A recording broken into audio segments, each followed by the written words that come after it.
가장 최악의 시나리오는 김정은의 급사예요.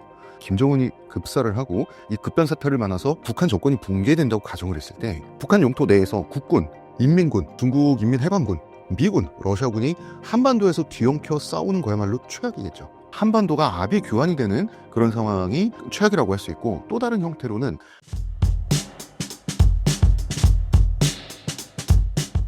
신사임당 구독자 여러분 안녕하세요. 저는 한국인의 탄생 그리고 유신 사무라이 박정희를 쓴 작가 홍대선입니다. 반갑습니다. 최근 북한의 러시아 파병 이야기가 이슈가 되고 있습니다. 어떻게 바라보고 계신가요? 세계적인 핫 이슈죠. 코리아 자랑스럽습니다. 근데 그 코리아가 노스코리아예요. 우리는 고래 싸움에서 새우등 신세라고 하는 감각을 많이 갖고 왔죠, 역사적으로. 그렇기 때문에 우리는 이래도 걱정 저래도 걱정. 그런데 미국은 겉으로는 북한을 비난하긴 하지만 속으로는 몹시 재밌을 거예요. 왜냐하면 이번 북한의 러시아 파병은 중국의 뒤통수를 후리는 거기 때문에. 어차피 북러조약은 사조가 핵심이거든요. 사조가 자동 참전 조항이에요. 뭐냐면 쌍방 중 어느 일방이 개별적인 국가 또는 여러 국가들로부터 무력 침공을 받아 전쟁 상태에 처했을 때 타방은 북한 혹은 러시아는 자동으로 할 수 있는 모든 원조를 한다. 군사적 원조까지 포함해서라는 거거든요. 이 조약 내용 자체도 중국을 발작시키는 거였어요. 실제로 중국은 발작했죠. 김정은의 발자국을 지우기까지 했어요. 외교적인 말도 안 되는 무례, 신뢰를 저지르면서까지 자기가 얼마나 화가 났다는 것을 보여줬는데, 북한은 파병 조항에 사인을 했을 뿐만 아니라 정말 파병을 했어요. 이것은 뭐냐면 중국의 사조가 정말로 작동한다는 사실을 분명히 보여준 거예요. 엄청난 경고를 보낸 겁니다. 이거는 유사시에 중국의 한반도 공략 계획을 완전히 어그러뜨리는 행위예요. 중국의 식탁을 뒤엎는 거죠. 저번에 했던 말씀을 오늘도 말씀드리지만 북한 정권 붕괴 시에, 유사시에 북한의 급변 사태가 났을 때 중국의 북부 전군은 기갑 차량을 동원해서 물밀듯이 압록강과 두만강을 건너서 물밀듯이 내려오게 돼 있어요. 최대한 많은 북한의 영토와 북한의 주민을 점유하기 위해서 내려오게 돼 있고, 우리는 중국이 꽂는 깃발을 뽑기 위해서 우리 국군은 위로 밀고 올라가게 돼 있어요. 우리가 불리합니다. 왜냐하면 압록강과 두만강은 얕은 강이에요. 사람도 그냥 건널 수 있는 강인데 기갑 차량의 입장에서 사람이 건널 수 있는 강이라는 거는 그냥 맨 땅이에요. 그러나 우리는 지뢰지대, 철조망, 방어시설 이런 것들을 통과해야 됩니다. 그 다음에 그 자욱한 자연지대, DMZ도 통과를 해야 돼요. 우리가 굉장히 불리합니다. 그런데 이때 북한이 정권이 붕괴할 때 하루 만에 24시간 만에 딱 붕괴해서 딱 사라지지 않아요. 내가 북한 정권 정통성을 가지고 있다, 내가 수뇌부다라고 하는 개인이나 세력은 어느 정도 잔존해 있게 마련이거든요. 그들 중에 하나라도 러시아에 우리 지금 중국군에 침공당한 것이다 라고 통보를 하면 러시아군이 북한 영토에 밀고 내려올 수 있어요. 중국과 어깨를 부딪히면서 너 뭐야 이러고 중국군과 교전할 수도 있는 거죠. 그러니까 말하자면 이 단순했던 상황을 복잡계 속으로 밀어넣은 거예요. 중국의 구상을 일단 엎어버리겠다는 거죠. 그리고 여기서 우리는 알 수 있죠. 북한이 가장 최악이라고 생각하는 상황은 중국의 지배하에 놓이는 상황을 북한은 최악 중에 최악이라고 생각한다. 그리고 외화벌이에 주목하는 사람들이 있습니다. 저 김정은 나쁜 녀석, 그 아무것도 모르는 자기 병사들을 용병으로 팔아가지고, 맞는 말이죠. 나쁜 짓이죠. 지금 현재 러시아군이 받는 급여가 한 월 300만 원 정도가 된다고 합니다. 죽으면 더 큰 보상금을 받고요. 아마 이것과 별다르게 그렇게 큰 차이가 나지 않을 거예요. 북한군이 받는 급여도. 큰 돈이지만 참전의 이유가 되기에는 굉장히 초라한 금액이에요. 물론 그 돈은 김정은이, 북한 정권이 다 갈취하겠죠. 그래도 초라한 금액입니다. 북한이 아무리 못 산다고 해도요, 김정은은 슈퍼리치예요. 초슈퍼 울트라 하이 리치입니다. 북한이 마약 수출하고 비트코인 해킹으로 버는 돈이 매월 조 단위일 게 매우 분명하고요. 어떤 일이 있었냐면 2003년에 호주로 가던 북한 선박 한 척이 검거된 적이 있어요. 이 배의 이름이 봉수호예요. 봉수호에서 100kg이 넘는 헤로인이 나왔는데 이게 당시에 우리 돈 1,400억 원이었어요. 그러니까 물가 계산하고 뭐하고 이러면 지금이면 2천억 원을 훨씬 넘는 금액이죠. 북한이 현재 일주일에 70척에서 80척 사이의 해외 운항 선박 그 통계를 갖고 있어요. 이 중에 10척만 마약이 실려 있다고 하더라도 김정은의 일주일 매출은 무조건 2조 원 이상이에요. 김정은의 연간 순수익은 어쩌면 100조 원 이상이 될 수도 있어요. 월 300억이라고 하는 돈은 참전이라는 모험을 벌일 금액이 아니에요. 아무리 큰 돈이라도 목표는 따로 있는 거예요. 이 목표는 정치적인 거고요. 그것은 중국에 타격을 입히는 거예요. 세계 3차 대전 이야기도 나오고 있는 것 같은데 어떻게 생각하시나요? 북한의 목표는 3차 대전이 아니에요. 그리고 3차 대전을 피해야죠. 북한의 입장에서.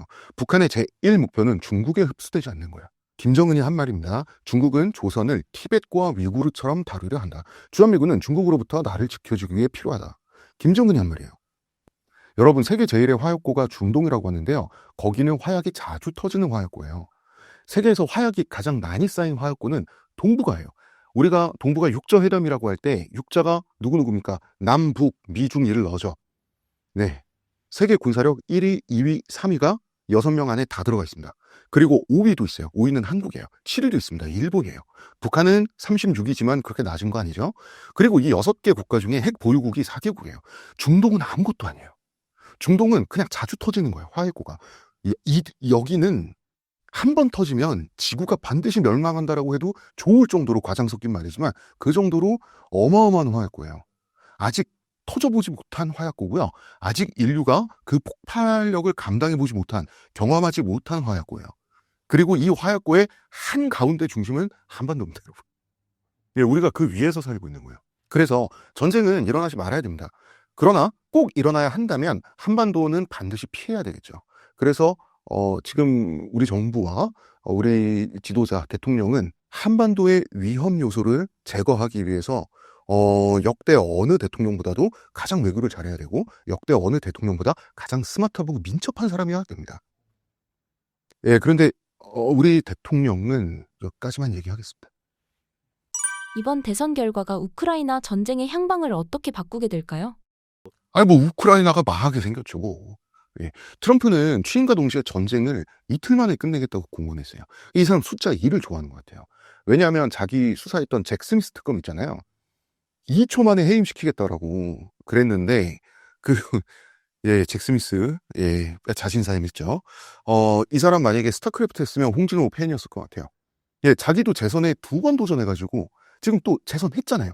근데 이제 생각해보니까 이 사람 이혼도 2번 했어요. 이 일을 좋아합니다. 그런데 이제 젤렌스키의 전쟁 구상은 물거품이 될 가능성이 높죠. 하지만 외적 조건이 급변하면서 일어난 일이기 때문에 지금은 어떨지 몰라도 시간이 지나면 우크라이나 역사 안에서는 역할을 인정받을 가능성이 저는 크다고 생각해요. 50년, 100년이 지나면 국토의 20%를 잃은 건 비극이죠. 그렇지만 스코어로는 실패를 하는 거지만 우크라이나의 국가적 정체성, 국가 민족 자체를 지켜냈다는 점은 장기적으로는 평가를 받을 거라고 생각해요. 왜냐하면 세계 군사력 2위에다가 핵 보유국의 전면 침공을 군사력 22위 국가가 저지하고 영토를 일부 잃었지만 멸망 피했다라고 하는 것은 그 자체로 억적이 되지 않기는 어려워요. 예. 이번 사건으로 인한 최악의 시나리오는 무엇인가요? 한반도로 불똥이 튀는 거야말로 최악 중 최악이죠. 가장 최악의 시나리오는 김정은의 급사예요. 자, 이렇게 됐을 때 김정은이 급사를 하고 이 급변 사태를 만나서 북한 정권이 붕괴된다고 가정을 했을 때 북한 영토 내에서 국군, 인민군, 중국 인민해방군, 미군, 러시아군이 한반도에서 뒤엉켜 싸우는 거야말로 최악이겠죠. 근데 거꾸로 물론 김정은은 북한 영토와 주민 상당 부분이 손쉽게 중국에게 넘어가는 거야말로 최악이라고 판단을 한 거고요. 뭐 근데 여기서 이제 최악이 되는 것도 2가지 경우일 수가 있겠죠. 첫 번째는 피하가 확실히 정해지지 않은 혼란 상황. 그야말로 이 하이에나들이 우리도 그 하이에나 중에 한 마리가 돼서 한반도가 아비 규환이 되는 그런 상황이 최악이라고 할 수 있고, 또 다른 형태로는 한반도 내에서 국군만 우리 편이고 미군도 다른 볼일 보러 다른 데 출장 가 있고 중공군, 러시아군, 북한 인민군이 연합군이 되는 게 우리에게 또 다른 형태의 최악이겠죠. 하지만 그렇게 될 가능성이 지극히 낮습니다. 애초에 김정은과 푸틴이 맺은 조약은 중국을 견제하기 위한 포석이기 때문에 중공군과 러시아군이 한편이 돼서 우리와 맞설 가능성은 굉장히 적습니다. 최상의 케이스도 있겠죠. 러시아군과 북한 인민군이 한미연합군과 한편이 되고 남북이 친미적 성향의 통일을 미국에 약속을 하고 중공군을 한반도 내에서 완전히 축출을 하고 그 여파를 견디지 못해서 중국이 분열되는 거예요. 그래서 군벌끼리 수십 년 싸우는 난세가 되는데 마침 우리나 미군이 중국의 핵 발사 버튼을 또 우리가 접수한다라고 가정을 해보세요. 그리고 그 내전이 한 50년, 100년 간다고 생각해 보세요. 중국의 분열이. 그러면 우리는 중국을 경제적 식민지 삼아서 200년의 번영을 누릴 수 있겠죠. 어디까지나 판타지입니다, 여러분. 그리고 저는 사실 이런 말, 저 이거 농담입니다, 여러분. 이거 진지하게 받아주시면 안 돼요. 네, 이런 말 진지하게 하면 안 되는 겁니다. 이번 파병이 김정은의 제2의 한국전쟁 시 러시아의 참전을 유도하기 위한 노림수라는 분석도 나왔습니다. 어떻게 생각하시나요?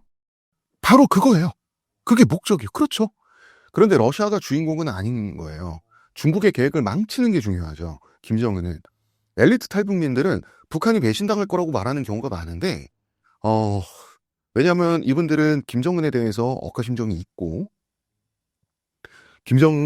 북한 주민들은 기본적으로 김정은을 김일성과 김정일과 비교하기 때문에 아직까지도 좀 애송이로 보는 경향이 있어요. 사실은 마음속에. 그래서 이 푸틴처럼 이 노회한, 푸틴처럼 카리스마 있고 전 세계적인 영향력을 끼치는 이런 상징적인 지도자와 1대1 맛 조약을 체결했을 때 당연히 이용당하는 거지라고 생각하는 경향이 북한 엘리트 탈북민들에게 있는 것 같습니다. 그런데 김정은의 입장에서 생각을 해봐야 돼요. 러시아는 푸틴의 입장에서 배신할 수도 있고 안 할 수도 있죠. 그건 모르는 거예요. 할지 안 할지 그거는 미래는 우리가 알 수 없어요. 반면 북한 영토와 주민에 대한 중국의 야심은 매우 명백해요. 푸틴은 배신할 수도 있고 안 할 수도 있지만 언젠가 때가 되면 기회를 놓치지 않고 북한에서 최대한 많은 영토와 주민을 중국화하겠다, 한족화하겠다라고 하는 중국의 욕망은 명백한 거예요. 그래서 중국의 명백한 욕망을 저지하기 위해서 배신을 할지 안 할지 모르는 사람과 일단 손잡는다? 그거는 가능한 선택이에요. 김정은이 푸틴에 대해 어리석을 수는 있겠죠. 예, 푸틴에게 배신당할 수도 있겠죠. 하지만 중국을 그렇게 해서라도 경계하는 것이 더 중요하다라고 생각할 정도로 김정은은 사실 체제 유지에 있어서 굉장히 절박함을 느끼고 있는 거예요. 그리고 이 나비 효과가 북한 내부의 민심 동요에서 시작될 가능성도 크죠, 사실은. 이제는 남의 나라 전쟁에까지 우리 인민을 보내가지고 죽게 만들어 이 체제 붕괴 신호가 지금 북한이 어느 때보다 큰데 그렇기 때문에 붕괴 상황을 대비하는 거라고 볼 수도 있는 거예요. 그러니까 대비하는 거는 대비하다 보니까 더 붕괴 가능성이 높아지는 거죠. 붕괴 가능성에 대비한다라고 하는 것은 결국은 인민을 더 일하게 만드는 거고 인민을 괴롭히는 거고 인민을 착취해야지 북한은 무언가를 할 수 있는 나라인데 붕괴 가능성을 대비하기 위해서 북한 주민은 더 불만이 생기고 불만이 생길수록 붕괴 가능성은 높아지고 그렇다고 김정은의 입장에서 아무것도 안 할 수는 없고 그래서 김정은은 굉장히 끔찍한 딜레마 속에 들어가 있습니다. 김정은이 멀리서 보면 되게 귀여운 몸매잖아요. 김정은이 인형 몸매잖아요. 솔직히 좀 귀엽거든요. 그리고 전 김정은 딸 김제도 좀 귀엽게 생겼어요. 그런데 보기에는 그렇게 통실통실해도 아마 마음속은 지옥일 겁니다. 김정은. 현재 북한의 상황이 구한말 조선 같은 느낌이네요. 구한말 조선조차도 지금 북한 인민들처럼 굶주리진 않았어요. 구한말에 조선을 찾은 서양인들이 뭐라 그랬는지 아세요? 하나같이 조선 사람들은 정말 음식을 잘 먹는다. 많이 먹는다. 그리고 중국인, 일본인보다 키가 크다. 그리고 잘생겼다.